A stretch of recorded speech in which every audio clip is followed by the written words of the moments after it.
In the moment that you own a piece of real estate, first of all, you don't need to do large investment. You can go in with something small, and you can use the value of these things, of this asset, in all the other.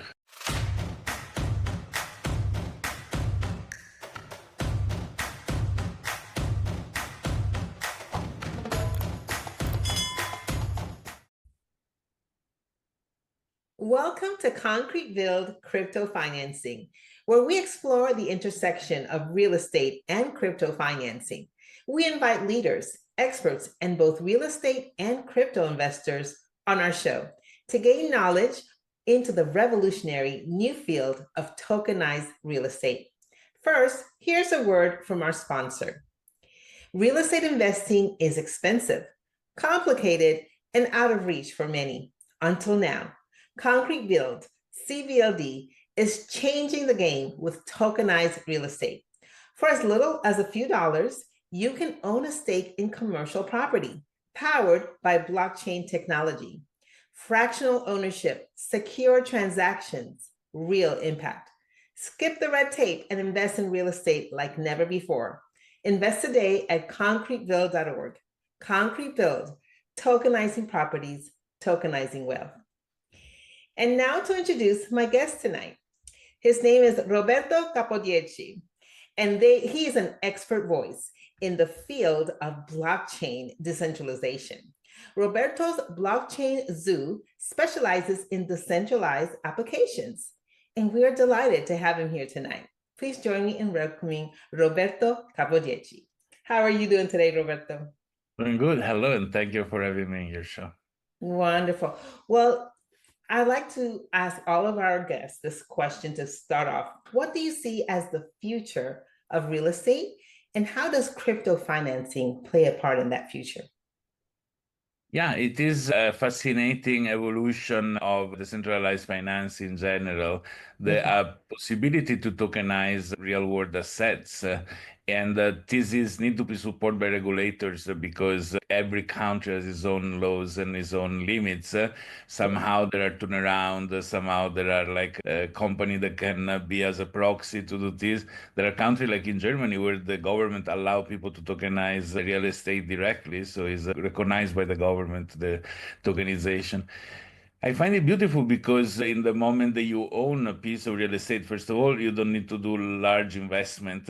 You can go in with something small, and you can use the value of these things, of this asset, in all the other rest of offering the decentralized finance allow you. So to take a loan, you can give it as a counter value, rather than, like create liquidity in other places, etc., etc. So it's beautiful, and it's beautiful that in a certain level it removes any middleman. People in the world of crypto used to say, to the moon, Lambo, Lambo, they're gonna buy a Lamborghini. Somebody made a post that made me thinking still years ago, and it says, it's not Lambo, but I purchased the family car thanks Yeah. to DeFi. I give some crypto as a guarantee. I paid monthly my loan, and nobody ever asked my ID, my documents, nothing. I did it Wow. anonymously, and it's all managed by mathematics and rules that are now government rules, but are rules of math. The only downside was, could my 90 years old mom be able to access this because she will go to Wow. the bank and talk with those people. And so the evolution that we're living now is that there are companies and people that allow also the uneducated, if you want, in terms of crypto people to access these services, which is a very beautiful thing, I guess. Yes, for sure. I love the idea of tokenized real estate specifically because it's sort of like owning not only the property, so you get the appreciation from the property itself, but you also get appreciation from the crypto side of things. And it's like a stock, so it's very liquid, whereas obviously owning real estate can lock up your assets. Tell me a little bit about what your company, Blockchain Zoo, does as far as decentralization and applications. We do the technology side of these things. So we are the people that build the technology that allow things like tokenized real estate to exist. So Okay. we create custom or sometimes really custom layer one, so custom nodes for custom blockchain to do different things. You talk about tokenization of assets that are in real world. We did a project to tokenize racehorses. A racehorse is an asset that change his status and value on his life because it costs money even before he's born, because you need to find Yes. a stallion and a mare to have the baby. Then there is veterinary cost. Then he start doing training. Then he start racing. So he start Yeah. bringing in income.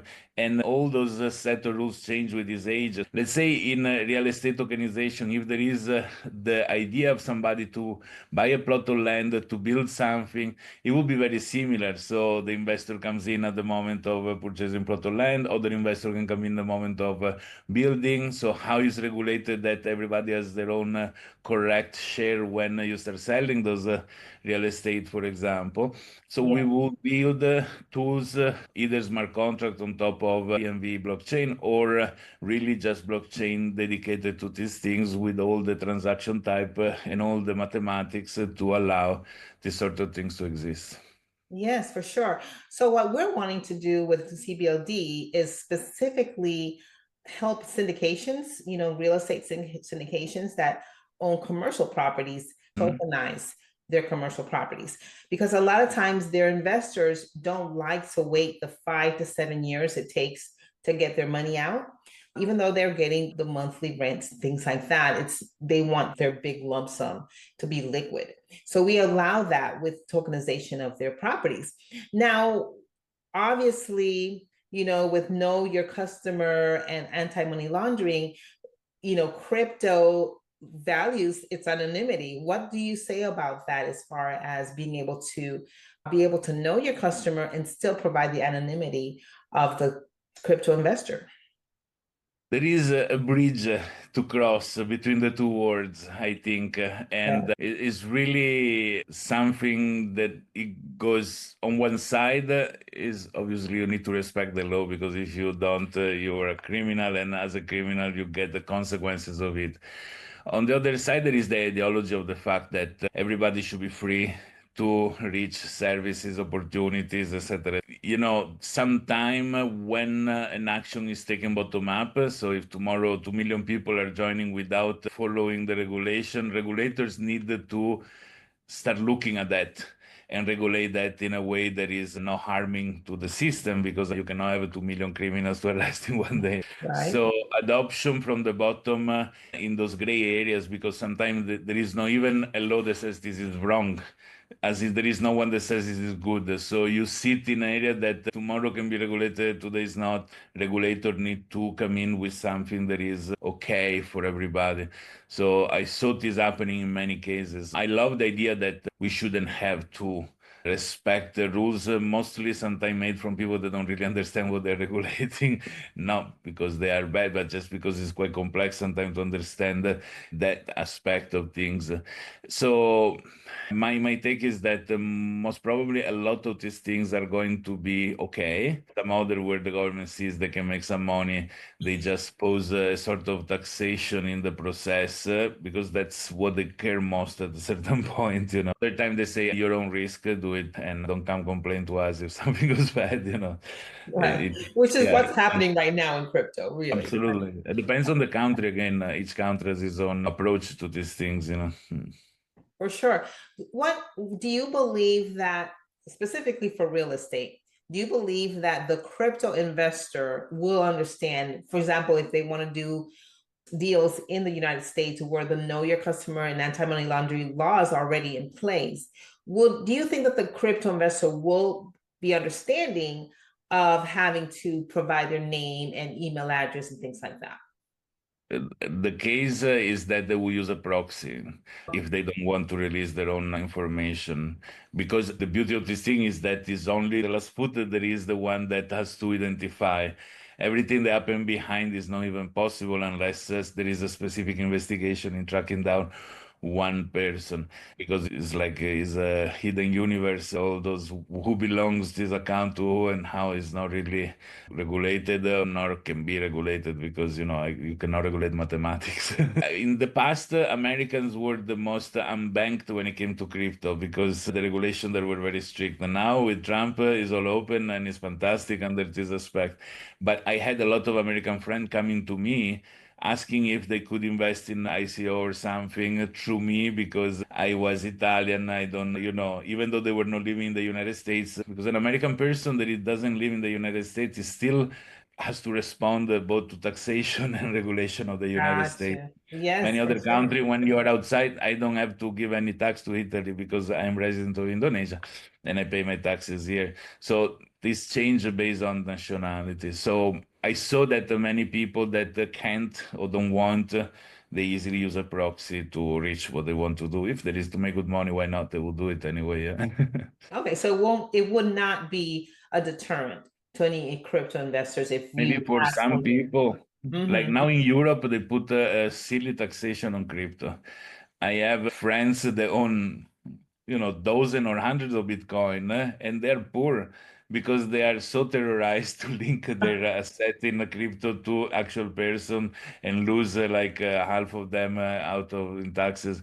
So they really need to find the means to make liquid out of this Bitcoin without going through an exchange, because of the exchange regulators. There are situations that are still not clear, but many people change their residency to country like Dubai, where there is free taxation in exchange of crypto, just to do this, because in Europe they cannot, or they will fall into. It is strange because internet and all that happen online is just one universe, one single country, but then the people that use it are actually split in countries. It is something that is interesting to observe. Okay. Well, this was fascinating conversation. How can our viewers learn more about what you do? And specifically, what would they be contacting you for if they want like an application specifically? Mhm. Yeah, if there is to do an analysis and a study, an analysis of a business model where decentralization blockchain is involved, that's what I do personally. If there is to build a solution, there is decentralized. That's what my company does. To contact me, my website as a short link is rcx.it. So that goes straight to my website. In my Wonderful. LinkedIn handle is RC10. So the classic linkedin.com/IN/RC10. Wonderful, wonderful. Well, thank you so much, Roberto. This was a fascinating conversation. I think our viewers learned a lot today. Just to tie it really a nice little bow, we talked a lot about real estate and crypto and the intersection of the two. I wanted to just let our viewers know where they can find Concrete Build, and that's concretebuild.org. And again, Concrete Build, tokenizing properties, tokenizing wealth.